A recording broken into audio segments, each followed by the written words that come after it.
Hello, അസ്സലാമു അലൈക്കും. ഇന്ന് ഞാൻ എല്ലാവരുടെയും ഫേവറേറ്റ് ആയിട്ടുള്ള ക്രീം ബണ്ണിൻ്റെ റെസിപ്പി ആയിട്ട് വന്നിട്ടില്ലേ. നമ്മളെല്ലാവരും കുഞ്ഞിൽ ഒരുപാട് കഴിച്ചിട്ടുള്ളതായിരിക്കും. അപ്പോൾ ഇത് നമുക്ക് വളരെ പെട്ടെന്ന് വീട്ടിലുണ്ടാക്കിയെടുക്കാൻ പറ്റും. ഒത്തിരി ഇൻഗ്രീഡിയൻസ് ഒന്നും വേണ്ട. അപ്പോൾ നമുക്കിത് എങ്ങനെയാണ് ചെയ്യുന്നതെന്ന് നോക്കാം. അപ്പോൾ അതിന് മുമ്പായിട്ട് ചാനൽ ഫസ്റ്റ് ടൈം കാണുന്നവരുണ്ടെങ്കിൽ ഒന്ന് സബ്സ്ക്രൈബ് ചെയ്ത് സപ്പോർട്ട് ചെയ്യുക. അപ്പോൾ നമുക്ക് ലേറ്റ് ആകാതെ തന്നെ വീഡിയോയിലോട്ട് പോവാം. അപ്പോൾ ഇത് ഉണ്ടാക്കാനായിട്ട് ആദ്യം തന്നെ നമുക്ക് ഈസ്റ്റ് ഒന്ന് പൊങ്ങാൻ വേണ്ടിയിട്ട് വെക്കണം. അപ്പോൾ ഞാനിവിടെ എടുക്കുന്നത് 3/4 കപ്പ് പാലാണ് കേട്ടോ. കുഴയ്ക്കാൻ വേണ്ടി എടുക്കുന്നതാണ്. അപ്പോൾ നമ്മൾ പാൽ എടുക്കുമ്പോൾ ഇളം ചൂടുള്ള പാൽ വേണം എടുക്കാനായിട്ട്. കൈ അതിൽ മുക്കി കഴിഞ്ഞാൽ ചൂട് വേണം, പക്ഷെ പൊള്ളാൻ പാടില്ല. ആ ഒരു ചൂടേ പാടുള്ളൂ. അതിലേക്ക് 1 ടീസ്പൂൺ പഞ്ചസാരയും 1 ടീസ്പൂൺ ഈസ്റ്റും കൂടി ഒന്ന് ചേർത്ത് കൊടുക്കാം. ഞാൻ ഇവിടെ ഇൻസ്റ്റൻറ്റ് ഈസ്റ്റാണ് എടുത്തിട്ടുള്ളത്. എന്നിട്ട് നമുക്ക് നന്നായിട്ട് ഇതൊന്ന് മിക്സ് ചെയ്തിട്ട് ഇതൊരു 10 മിനിറ്റോളം നമുക്കൊന്ന് മാറ്റി വെക്കാം. അപ്പോഴത്തേനും ഇത് നന്നായിട്ട് പൊങ്ങിയിട്ട് വരും. അതിനുശേഷമാണ് നമ്മളിത് ഉപയോഗിക്കുന്നത്. അപ്പോൾ ഇനി നമുക്കിത് ഉണ്ടാക്കി തുടങ്ങാം. അതിന് വേണ്ടിയിട്ട് ഞാനിവിടെ 2 കപ്പ് മൈദ എടുത്തിട്ടുണ്ട്. അതിനകത്തോട്ട് നമുക്ക് 3 ടേബിൾ സ്പൂൺ പഞ്ചസാര ചേർത്ത് കൊടുക്കാം. അതിൻ്റെ കൂടെ തന്നെ 1/4 ടീസ്പൂൺ ഉപ്പും കൂടി ചേർത്ത് കൊടുക്കുക. എന്നിട്ട് നമുക്ക് കൈ വെച്ചിട്ട് ഇതുപോലെ നന്നായിട്ടൊന്ന് മിക്സ് ചെയ്തെടുക്കാം. ഇനി നമ്മൾ ഇത് കുഴച്ചെടുക്കുന്നത് നമ്മൾ നേരത്തെ ഈസ്റ്റ് പൊങ്ങാൻ വെച്ചിട്ടുണ്ടായിരുന്നല്ലോ, അത് വെച്ചിട്ടാണ് കുഴച്ചെടുക്കുന്നത്. ഈസ്റ്റ് ഇപ്പം നന്നായിട്ട് പൊങ്ങി വന്നിട്ടുണ്ട്, കണ്ടില്ലേ? അപ്പോൾ ഈ ഒരു പരുവത്തിലായിട്ടുണ്ട്. അപ്പം നമുക്ക് ഇത് ഒഴിച്ചിട്ട് കുഴച്ചെടുക്കാം. ആദ്യം തന്നെ മുഴുവനായിട്ട് ചേർക്കണ്ട, ഒരു 3/4 ഭാഗം ചേർത്തിട്ട് ഒന്ന് കുഴച്ചെടുക്കുക. എന്നിട്ട് വേണമെങ്കിൽ ചേർത്ത് കൊടുത്താൽ മതി. ഇതിൻ്റെ മാവ് നമ്മൾ സാധാരണ ചപ്പാത്തി മാവ് പോലെയല്ല, കുറച്ചും കൂടി ലൂസായിട്ടാണ് ഉണ്ടാവേണ്ടത്. എന്നാലേ നല്ല സോഫ്റ്റ് ആയിട്ട് നമുക്ക് കിട്ടുള്ളൂ. അപ്പോൾ കുറച്ചായിട്ട് ഒഴിച്ചിട്ട് നമുക്ക് കുഴച്ചെടുക്കാം. നല്ലപോലെ കുഴച്ചെടുക്കണം. നമ്മളൊരു 5-8 മിനിറ്റെങ്കിലും കൗണ്ടർ ടോപ്പിൽ ഇട്ടിട്ട് നല്ലപോലെ പ്രസ് ചെയ്ത് കുഴച്ചെടുക്കണം. കാരണം ഈ കുഴക്കലിലാണ് ഇതിൻ്റെ സോഫ്റ്റ്നെസ് ഇരിക്കുന്നത്. നന്നായിട്ട് കുഴച്ചാലേ നമുക്ക് ആ ബേക്കറിയിലൊക്കെ കിട്ടുന്ന ആ ഒരു ടേസ്റ്റ് കിട്ടുള്ളൂ. അപ്പം നന്നായിട്ട് കുഴയ്ക്കുക. പിന്നെ നമ്മൾ ഇതിനകത്തോട്ട് ബട്ടറും ചേർക്കുന്നുണ്ട് കേട്ടോ. അപ്പോൾ ബട്ടർ ആദ്യമേ നമ്മൾ ഒരു 1-2 മണിക്കൂർ മുമ്പ് ഫ്രിഡ്ജിൽ നിന്ന് എടുത്ത് പുറത്ത് വെക്കണം. അപ്പോൾ ഇത് നമ്മൾ 3 ടേബിൾ സ്പൂൺ ബട്ടറാണ് എടുത്തിട്ടുള്ളത്. അപ്പോൾ നന്നായിട്ട് മെൽറ്റ് ആയിട്ടുള്ള ബട്ടറാണ്. നമുക്ക് തൊടുമ്പോൾ തന്നെ നല്ല സോഫ്റ്റ് ആയിട്ടുള്ള ബട്ടറാണ് വേണ്ടത്. ഇതിൻ്റെ മെയിൻ ടേസ്റ്റ് തന്നെ കൊടുക്കുന്നത് ബട്ടറാണ് കേട്ടോ. അപ്പോൾ നന്നായിട്ട് നമുക്ക് ബട്ടറും കൂടി ഇട്ടിട്ട് ഇത് കുഴച്ചെടുക്കുക. അഥവാ നിങ്ങൾ കുഴക്കുന്ന സമയത്ത് ഒരുപാട് ലൂസായി എന്ന് തോന്നുകയാണെങ്കിൽ 1 ടേബിൾ സ്പൂണൊക്കെ പൊടിയൊക്കെ ഇട്ടിട്ട് ഒന്ന് മിക്സ് ചെയ്താലും മതി. അപ്പോൾ നന്നായിട്ട് നമുക്കിനി കുഴച്ചെടുക്കാം. അപ്പോൾ അതേ ഞാൻ നന്നായിട്ട് കുഴച്ചെടുത്തിട്ടുണ്ട്. ആദ്യം തന്നെ നല്ല ഒട്ടലായിരിക്കും. കുഴച്ച് വരുമ്പോൾ ഈ ഒരു പരുവത്തിൽ നമുക്ക് കിട്ടിക്കോളും. അപ്പോൾ ഇനി നമുക്കിതൊന്ന് അടച്ച് വെക്കണം. അപ്പോൾ നമ്മൾ എണ്ണയൊന്നും തടവുന്നില്ല, കാരണം നമ്മൾ ബട്ടർ ഇട്ടത് കൊണ്ട് തന്നെ ഇനി നമ്മൾ വീണ്ടും ഫുള്ളായിട്ട് എണ്ണ തേച്ച് കൊടുക്കേണ്ട കാര്യമില്ല. സൈഡിലൊക്കെ ബട്ടർ ഓൾറെഡി ഉണ്ട്. അപ്പോൾ ഇനി നമുക്കിതൊന്ന് അടച്ച് വെക്കണം. എന്നിട്ട് ഒരു 1.5-2 മണിക്കൂറോളം എനിക്ക് എടുത്തിട്ടുണ്ടായിരുന്നു പൊങ്ങാനായിട്ട്. അപ്പോൾ നിങ്ങൾ താമസിക്കുന്ന ആ ഒരു ക്ലൈമറ്റിനനുസരിച്ച് സമയം എടുക്കും. അപ്പോൾ നമുക്കിതൊന്ന് അടച്ച് വെക്കാം. ഇപ്പോൾ ഇതേ നന്നായിട്ട് പൊങ്ങി വന്നിട്ടുണ്ട്, ഡബിൾ സൈസായി വന്നിട്ടുണ്ട്. ഇനി നമുക്ക് ചെറിയ പണിയുള്ളൂ, ഇതൊന്ന് ഫ്രൈ ചെയ്യണം. അപ്പോൾ അതിന് മുമ്പായിട്ട് ഒന്നും കൂടി ഒന്ന് മിക്സ് ചെയ്തെടുക്കുക. പിന്നെ നമ്മൾ ഇത് എടുക്കുന്ന സമയത്ത്, ഉരുട്ടി എടുക്കുന്ന സമയത്ത് ഒട്ടും തന്നെ ക്രാക്ക് ഇല്ലാണ്ട്, ഒട്ടും തന്നെ പൊട്ടലൊന്നും ഇല്ലാണ്ട് ഇതുപോലെ എടുക്കണം. നമ്മൾ പൊറോട്ടക്കൊക്കെ എടുക്കില്ലേ, ഇതേപോലെ കയ്യിൽ ഇങ്ങനെ വെച്ചിട്ട് കട്ട് ചെയ്തെടുക്കുക, പ്രസ് ചെയ്ത് കട്ട് ചെയ്തെടുക്കുക. അപ്പോൾ അധികം ക്രാക്ക് ഉണ്ടാവില്ല. കാരണം ക്രാക്ക് ഉണ്ടെങ്കിൽ എന്താ പറ്റണമെന്ന് വെച്ചാൽ നമ്മൾ എണ്ണയിൽ ഇടുന്ന സമയത്ത് ആ ക്രാക്കുള്ള ഭാഗമൊക്കെ വിണ്ട് കീറിയ മാതിരി ഉണ്ടാവും. അപ്പോൾ കാണാൻ ഒരു ഭംഗി ഉണ്ടാവില്ല. അപ്പോൾ അതേ നന്നായിട്ട് നമ്മളിത് റോൾ ചെയ്ത് എടുത്തിട്ടുണ്ട്.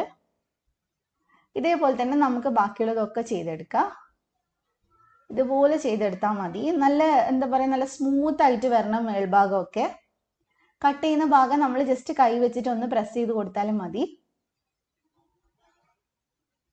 കണ്ടില്ലേ, ഇതേപോലെ ഒന്ന് ഒട്ടിച്ചു കൊടുക്കുക. ഇതിങ്ങനെ റോൾ ചെയ്തതിന് ശേഷം ഒരു 1/2 മണിക്കൂർ നമ്മൾ മാറ്റി വെക്കണം. ഒരു ടവൽ വെച്ചൊന്ന് അടച്ച് വെക്കുക. അതിന് ശേഷമാണ് നമ്മളിത് ഫ്രൈ ചെയ്യുന്നത്. ഞാനത് കാണിക്കാൻ വിട്ടുപോയതാണ് കേട്ടോ. അപ്പോൾ 1/2 മണിക്കൂർ ഒന്ന് എടുത്ത് വെക്കണം. അതിനുശേഷം നമ്മൾ ഏറ്റവും കുറഞ്ഞ തീയിൽ വേണം ഇത് ഫ്രൈ ചെയ്യാനായിട്ട്. കാരണം ഉൾഭാഗം വേവാനുള്ളതാണ്, അത്യാവശ്യം കട്ടിയുണ്ട്. അപ്പോൾ ഏറ്റവും ലോ ഫ്ലെയിമിൽ തിരിച്ചും മറിച്ചിട്ട് കുറച്ച് സമയം എടുത്തിട്ട് ഫ്രൈ ചെയ്തെടുക്കുക.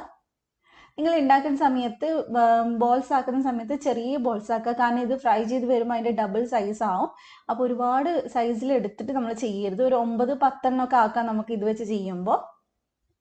അപ്പോൾ തിരിച്ചും മറിച്ചിട്ട് നല്ല കളറാവുന്ന വരെ നമുക്ക് ഫ്രൈ ചെയ്തെടുക്കാം. അപ്പോൾ ഇത് നല്ല കളറായിട്ടുണ്ട്. നമ്മൾ തീ കൂട്ടി വെച്ചിട്ടല്ല ചെയ്തിട്ടുള്ളത്, അതുകൊണ്ട് തന്നെ ഉള്ളൊക്കെ നന്നായിട്ട് വെന്തിട്ടുണ്ട്. നിങ്ങൾക്ക് ഒരുമിച്ച് ഒരു 2-3 എണ്ണമൊക്കെ ഫ്രൈ ചെയ്യുകയാണെങ്കിൽ പെട്ടെന്ന് തീരും. ഞാൻ എണ്ണ ഒരുപാട് എടുക്കേണ്ടാത്തതുകൊണ്ട് ഞാൻ അങ്ങനെ ഓരോന്ന് വെച്ച് ചെയ്യുന്നതേ ഉള്ളൂ.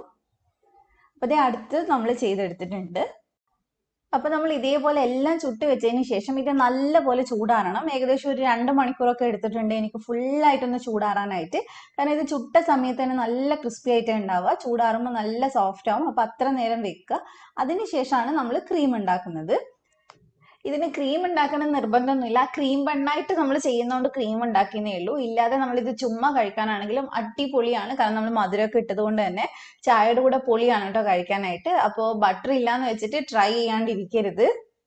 അപ്പോൾ ക്രീം ഉണ്ടാക്കാനായിട്ട് ഞാനിവിടെ 4 ടേബിൾ സ്പൂൺ ബട്ടർ എടുത്തിട്ടുണ്ട്. ബട്ടർ ആണെങ്കിലും സോഫ്റ്റ് ആയിട്ടുള്ള ബട്ടർ വേണം എടുക്കാൻ. ഫ്രിഡ്ജിൽ നിന്ന് നേരെ ഡയറക്റ്റ് എടുത്തിട്ട് ചെയ്യാൻ പറ്റില്ല. അപ്പോൾ ഇതിനകത്തോട്ട് നമുക്കിനി വേണ്ടത് പഞ്ചസാര പൊടിച്ചതാണ്. അപ്പോൾ 1/2 കപ്പ് പഞ്ചസാര നന്നായിട്ട് പൊടിച്ചെടുക്കുക. എന്നിട്ട് അതും കൂടി നമുക്ക് കുറച്ചായിട്ട് ഇതിലേക്ക് ചേർത്ത് കൊടുക്കുക. അത് ചേർക്കുന്ന സമയത്ത് നമുക്ക് ഒട്ടും മിക്സ് ആവാത്ത പോലെ തോന്നും. പക്ഷേ അത് നമ്മൾ മിക്സ് ചെയ്തുകൊണ്ടിരിക്കുമ്പോൾ അത് നല്ല ക്രീമി ആയിട്ട് വന്നോളും. അതിൻ്റെ കൂടെ തന്നെ 1 ടേബിൾ സ്പൂൺ പാലും കൂടി ചേർത്ത് കൊടുത്തിട്ടുണ്ട്. റൂം ടെമ്പറേച്ചറിലുള്ള പാല് തന്നെ ചേർക്കാൻ നോക്കുക. അതും കൂടെ ചേർക്കുന്ന സമയത്ത് നല്ലപോലെ ഇത് ക്രീമി ആയിട്ട് കിട്ടും. നമുക്ക് ആ ബേക്കറിയിൽ നിന്നൊക്കെ കിട്ടുന്ന അതേ ടേസ്റ്റുള്ള ക്രീം തന്നെയാണ്. കാരണം അവിടുന്ന് ബട്ടർ ക്രീമാണ് ഇതിൻ്റെ ഉള്ളിൽ വെച്ച് തരുന്നത്. അപ്പം നമ്മുടെ ക്രീം ഇവിടെ റെഡി ആയിട്ടുണ്ട് കേട്ടോ. നല്ല അടിപൊളിയായിട്ട് വന്നിട്ടുണ്ട്. നമുക്ക് കേക്കിലൊക്കെ സ്പ്രെഡ് ചെയ്യാൻ പറ്റുന്ന ക്രീമാണ്. അപ്പോൾ ഇനി നമുക്കിത് നമ്മൾ ഉണ്ടാക്കി വെച്ചിട്ടുള്ള ബണ്ണിൻ്റെ അകത്ത് വെച്ച് കൊടുക്കണം. ബണ്ണിപ്പം നല്ല സോഫ്റ്റ് ആയിട്ടുണ്ട്. ഏകദേശം 2 മണിക്കൂർ കഴിഞ്ഞിട്ടാണ് കേട്ടോ ഞാനിപ്പോൾ ചെയ്യുന്നത്. അപ്പം നമുക്കിനി ഇതൊന്ന് കട്ട് ചെയ്തെടുക്കണം. കട്ട് ചെയ്യുമ്പോൾ ശ്രദ്ധിക്കുക, മുഴുവനായിട്ട് കട്ട് ചെയ്യാതെ ഒരു പകുതി ഭാഗം വരെ ഒന്ന് കട്ട് ചെയ്ത് കൊടുക്കുക. ജസ്റ്റ് ഇങ്ങനെ തുറക്കാൻ പറ്റുന്ന രീതിയിൽ ഒന്ന് കട്ട് ചെയ്യുക ഇതുപോലെ. ഇനി നമ്മൾ നേരത്തെ ഉണ്ടാക്കി വെച്ചിട്ടുള്ള ക്രീം ഉണ്ടല്ലോ, അതിൽ നിന്ന് കുറച്ചെടുത്തിട്ട് നമുക്ക് ഇതിൽ സ്പ്രെഡ് ചെയ്ത് കൊടുക്കാം. ഞാൻ അവിടെ ഒരു 2 ടീസ്പൂണോളം ചേർക്കുന്നുണ്ട്. അപ്പോൾ നിങ്ങൾക്ക് എത്രത്തോളം ക്രീം വേണോ അതിനനുസരിച്ച് ചേർത്ത് കൊടുത്താൽ മതി. ക്രീം ഒരുപാട് ലൂസ് ആയി പോരുത് കേട്ടോ. കാരണം ഇതിൽ സ്പ്രെഡ് ചെയ്യുന്ന സമയത്ത് ലൂസ് ആയി കഴിഞ്ഞാൽ കറക്റ്റായിട്ട് ഇരിക്കില്ല. അപ്പോൾ ഇത് പെർഫെക്റ്റ് ആയിട്ടുള്ള കൺസിസ്റ്റൻസി ആണ്. നമ്മുടെ ആ ക്രീം ബണ്ണ് ഇവിടെ അടിപൊളിയായിട്ട് വന്നിട്ടുണ്ട്. അപ്പോൾ ഇതേപോലെ തന്നെ ബാക്കിയുള്ളതും നമുക്ക് ഒന്ന് ക്രീം സ്പ്രെഡ് ചെയ്ത് കൊടുക്കാം. ഇത് തന്നെ നമുക്ക് ബട്ടർ ക്രീമിന് പകരമായിട്ട് വിപ്പിംഗ് ക്രീം വെച്ചിട്ടും ചെയ്യാം. അങ്ങനെ ചെയ്യുന്നതും കണ്ടിട്ടുണ്ട്. അപ്പം അങ്ങനെ വേണ്ടവർക്ക് അങ്ങനെ ചെയ്യാം. അത് കുറച്ചും കൂടെ വേറൊരു ടേസ്റ്റ് ആയിരിക്കും. അപ്പം എല്ലാവരും ഒന്ന് ട്രൈ ചെയ്ത് നോക്കാം കേട്ടോ. കുട്ടീസിനൊക്കെ പെട്ടെന്ന് ഉണ്ടാക്കി കൊടുക്കാൻ പറ്റുന്നതാണ്. അപ്പം എല്ലാവരും ട്രൈ ചെയ്യുക. എന്നിട്ട് ഫീഡ്ബാക്ക് എന്തായാലും പറയാം. അപ്പം നിങ്ങൾക്ക് റെസിപ്പി ഇഷ്ടമായിട്ടുണ്ടെങ്കിൽ ഒന്ന് ലൈക്ക് ചെയ്യുക, ഷെയർ ചെയ്യുക. അതുപോലെ തന്നെ സബ്സ്ക്രൈബ് ചെയ്യാത്തവരുണ്ടെങ്കിൽ ഒന്ന് സബ്സ്ക്രൈബ് ചെയ്യുക. എന്നിട്ട് തൊട്ടടുത്തുള്ള ബെല്ല് ക്ലിക്ക് ചെയ്തിട്ട് ഓളും കൂടെ ക്ലിക്ക് ചെയ്യുക.